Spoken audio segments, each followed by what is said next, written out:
Bismillahirrahmanirrahim. Assalamualaikum warahmatullahi wabarakatuh.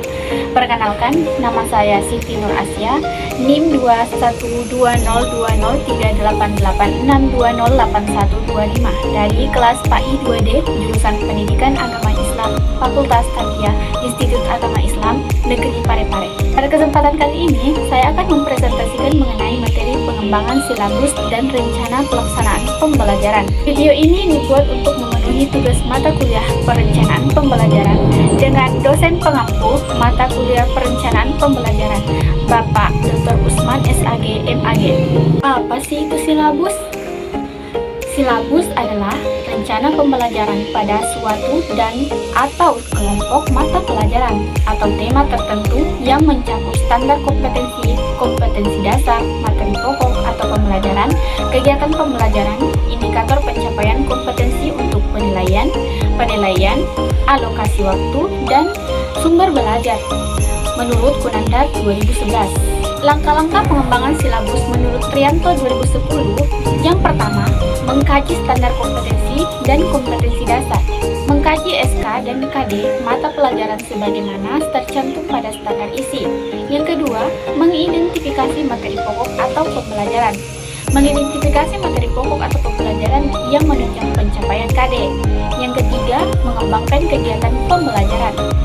Kegiatan pembelajaran dirancang untuk memberikan pengalaman belajar yang melibatkan proses mental dan fisik dalam rangka pencapaian KD. Yang keempat, merumuskan indikator pencapaian kompetensi.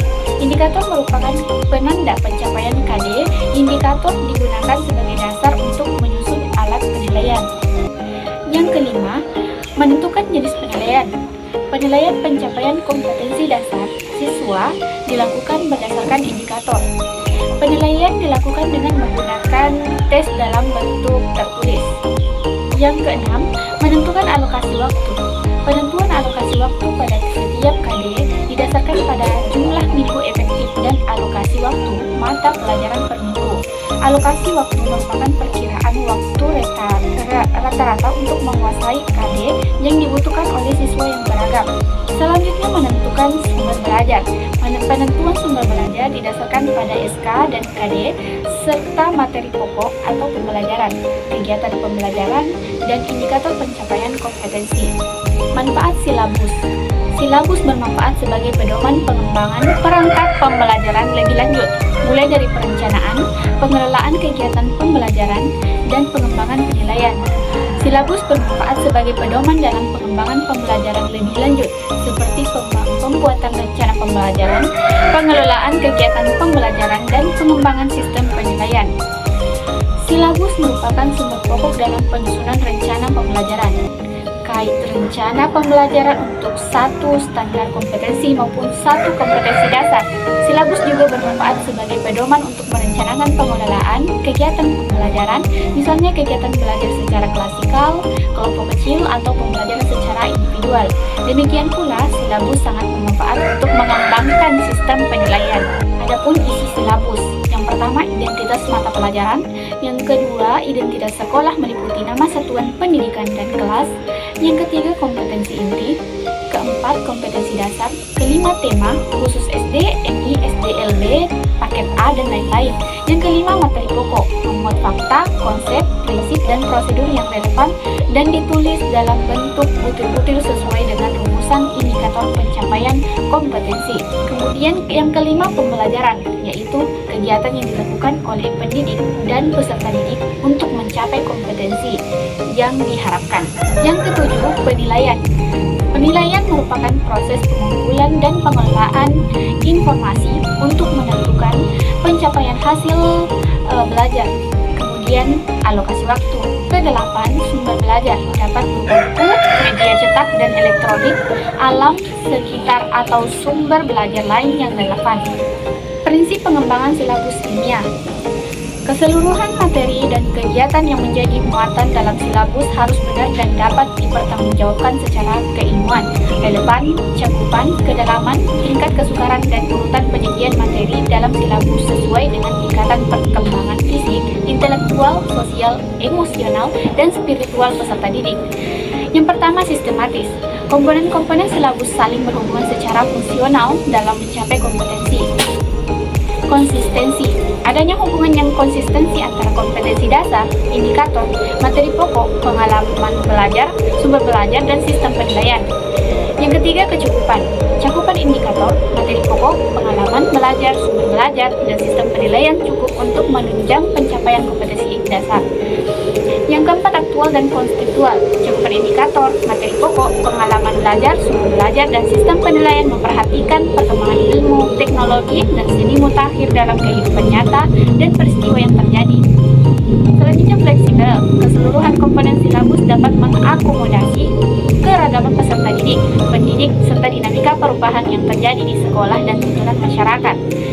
Yang kelima, menyeluruh. Komponen silabus mencakup keseluruhan ranah kompetensi, kognitif, afektif, dan psikomotor atau sesuai dengan esensi mata pelajaran masing-masing. Rencana pelaksanaan pembelajaran atau RPP. Apakah kalian tahu pengertian dari RPP?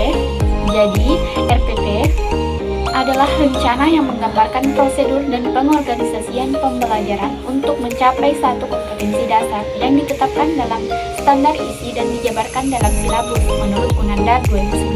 Tujuan rencana pelaksanaan pembelajaran atau RPP adalah yang pertama, mempermudah, memperlancar, dan meningkatkan hasil proses belajar mengajar. Yang kedua, dengan menyusun rencana pembelajaran secara profesional, sistematis, dan berdaya guna, maka guru akan mampu melihat, mengamati, menganalisis, dan memprediksi program pembelajaran sebagai kerangka kerja yang logis dan terencana menurut Unanda 2011. Fungsi rencana pembelajaran adalah sebagai acuan bagi guru untuk melaksanakan kegiatan belajar mengajar atau kegiatan pembelajaran agar lebih terarah dan berjalan secara efektif dan efisien menurut Unanda 2011. Unsur-unsur yang perlu diperhatikan dalam penyusunan RPP mengacu pada kompetensi dan kemampuan dasar yang harus dikuasai siswa, serta materi dan submateri pembelajaran, pengalaman belajar yang telah dikembangkan di dalam silabus. Menggunakan berbagai pendekatan yang sesuai dengan materi yang memberikan kecakupan hidup atau life skill sesuai dengan permasalahan dan lingkungan sehari-hari. Menggunakan metode yang dan media yang sesuai, yang mendekatkan siswa dengan pengalaman langsung. Penilaian dengan sistem pengujian menyeluruh dan berkelanjutan didasarkan pada sistem pengujian yang dikembangkan selaras dengan pengembangan silabus menurut Unanda 2011. Jadi langkah-langkah menyusun RPP, yang pertama menuliskan identitas mata pelajaran, kedua menulis standar kompetensi, ketiga menuliskan kompetensi dasar, keempat menuliskan indikator pencapaian kompetensi, kelima merumuskan tujuan pembelajaran, keenam materi ajar, tujuh alokasi waktu, delapan menentukan metode pembelajaran, sembilan penilaian hasil belajar, 10 menentukan media atau alat, bahan, sumber belajar, 11 merumuskan kegiatan pembelajaran seperti pendahuluan, inti, KD, dan penutup. Adapun pedoman pada prinsip pengembangan RPP menurut Trianto 2010, secara umum dalam mengembangkan RPP harus berpedoman pada prinsip pengembangan RPP, yaitu sebagai berikut. Yang pertama, kompetensi yang direncanakan dalam RPP harus jelas, konkret, dan mudah dipahami. Kedua, RPP harus sederhana dan fleksibel. Ketiga, RPP yang dikembangkan sifatnya menyeluruh, utuh, dan jelas pencapaiannya. Keempat, harus koordinasi dengan komponen pelaksana program sekolah agar tidak mengganggu jam pelajaran yang lain. Landasan pengembangan silabus terdapat pada Peraturan Pemerintah Republik Indonesia Nomor 19 Tahun 2005 tentang Standar Nasional Pendidikan Pasal 17 Ayat 2, dan juga pada Peraturan Pemerintah Republik Indonesia Nomor 19 Tahun 2005 tentang Standar Nasional Pendidikan Pasal 20.